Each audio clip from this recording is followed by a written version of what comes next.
8वां अध्याय।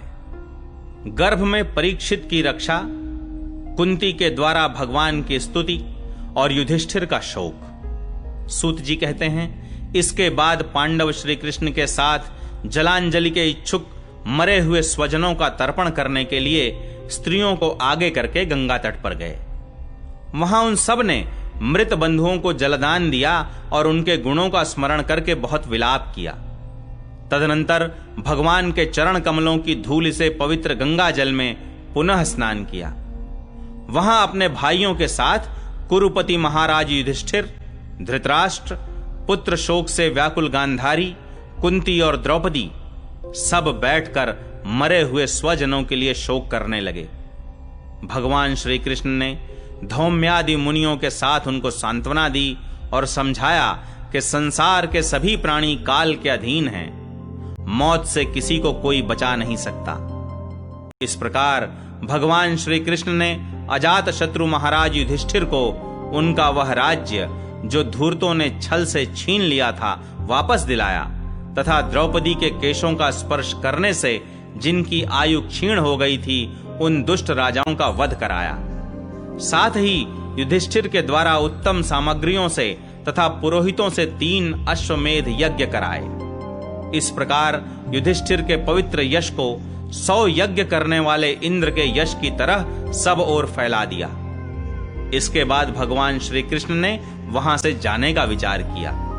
उन्होंने इसके लिए पांडवों से विदा ली और व्यास आदि ब्राह्मणों का सत्कार किया। उन लोगों ने भी भगवान का बड़ा ही सम्मान किया।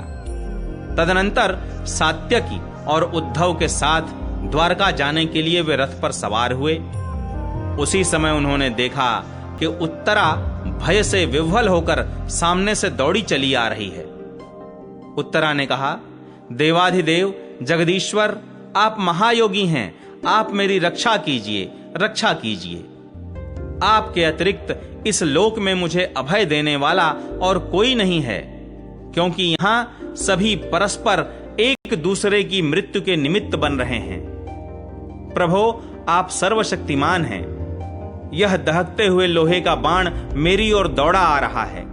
स्वामिन, यह मुझे भले ही जला डाले, परंतु मेरे गर्भ को नष्ट न करे, ऐसी कृपा कीजिए। सूत जी कहते हैं, भक्त वत्सल भगवान श्री कृष्ण उसकी बात सुनते ही जान गए कि अश्वत्थामा ने पांडवों के वंश को निर्बीज करने के लिए ब्रह्मास्त्र का प्रयोग किया है।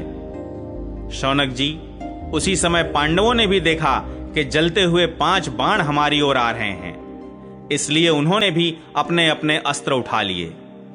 सर्वशक्तिमान भगवान श्री कृष्ण ने अपने अनन्य प्रेमियों पर, शरणागत भक्तों पर बहुत बड़ी विपत्ति आई जानकर अपने निज अस्त्र सुदर्शन चक्र से उन निज जनों की रक्षा की।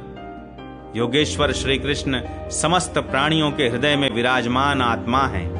उन्होंने उत्तरा के गर्भ को पांडवों की वंश परंपरा चलाने के लिए अपनी माया के कवच से ढक दिया। शौनक जी, यद्यपि ब्रह्मास्त्र अमोघ है और उसके निवारण का कोई उपाय भी नहीं है, फिर भी भगवान श्री कृष्ण के तेज के सामने आकर वह शांत हो गया। यह कोई आश्चर्य की बात नहीं समझनी चाहिए, क्योंकि भगवान तो सर्वाश्चर्यमय हैं। वे ही अपनी निज शक्ति माया से स्वयं अजन्मा होकर भी इस संसार की सृष्टि, रक्षा और संहार करते हैं। जब भगवान श्री कृष्ण जाने लगे, तब ब्रह्मास्त्र की ज्वाला से मुक्त अपने पुत्रों के और द्रौपदी के साथ सती कुंती ने भगवान श्री कृष्ण की इस प्रकार स्तुति की।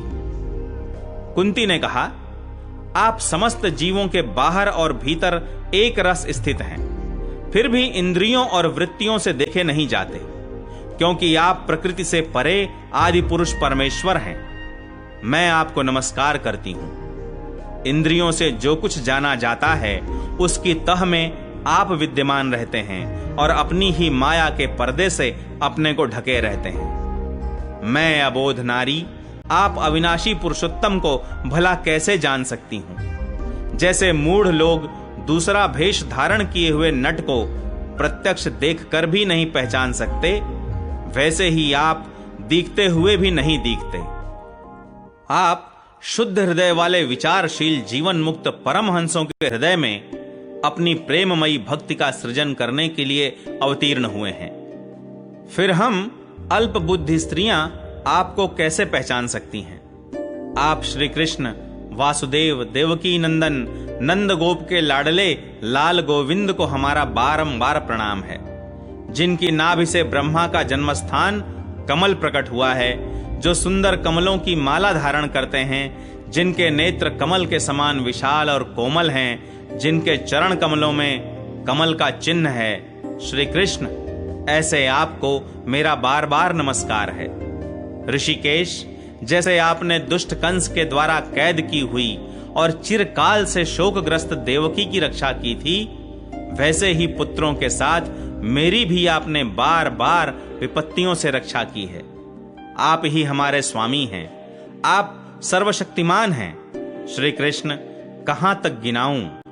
विष से, लाक्षागृह की भयानक आग से, हिडिंब आदि राक्षसों की दृष्टि से, दुष्टों की द्यूत सभा से, वनवास की विपत्तियों से और अनेक बार के युद्धों में अनेक महारथियों के शस्त्रास्त्रों से और अभी अभी इस अश्वत्थामा के ब्रह्मास्त्र से भी आपने ही हमारी रक्षा की है। जगत गुरु, हमारे जीवन में सर्वदा पद पद पर विपत्तियां आती रहें, क्योंकि विपत्तियों में ही निश्चित रूप से आपके दर्शन हुआ करते हैं और आपके दर्शन हो जाने पर फिर जन्म मृत्यु के चक्कर में नहीं आना पड़ता।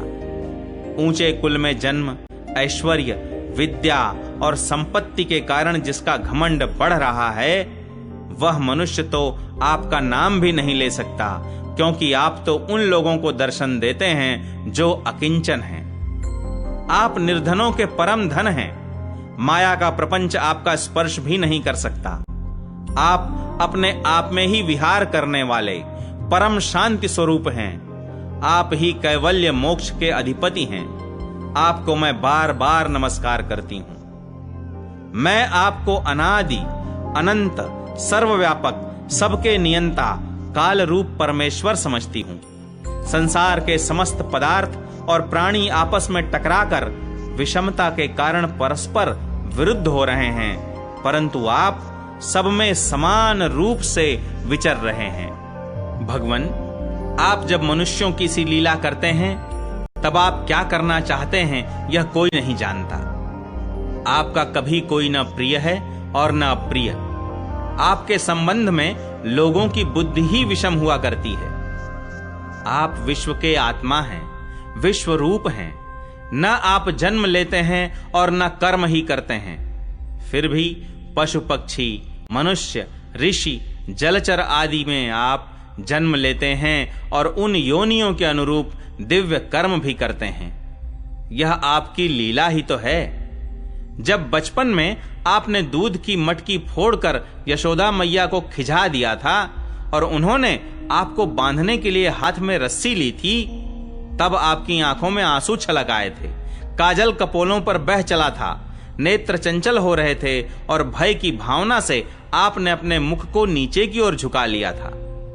आपकी उस दशा का, लीला छवि का ध्यान करके मैं मोहित हो जाती हूं। भला जिससे भय भी भय मानता है, उसकी यह दशा।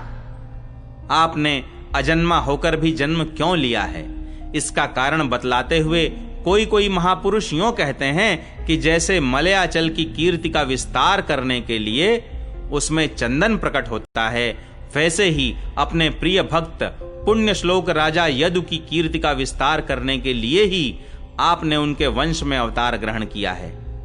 दूसरे लोग यों कहते हैं कि वसुदेव और देवकी ने पूर्व जन्म में सुतपा और कृष्ण के रूप में आपसे यही वरदान प्राप्त किया था, इसीलिए आप अजन्मा होते हुए भी जगत के कल्याण और दैत्यों के नाश के लिए उनके पुत्र बने हैं। कुछ और लोग यों कहते हैं कि यह पृथ्वी दैत्यों के अत्यंत भार से समुद्र में डूबते हुए जहाज की तरह डगमगा रही थी, पीड़ित हो रही थी।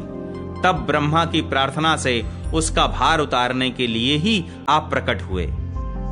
कोई महापुरुष यों कहते हैं कि जो लोग इस संसार में अज्ञान, कामना और कर्मों के बंधन में जकड़े हुए पीड़ित हो रहे हैं, उन लोगों के लिए श्रवण और स्मरण करने योग्य लीला करने के विचार से ही आपने अवतार ग्रहण किया है।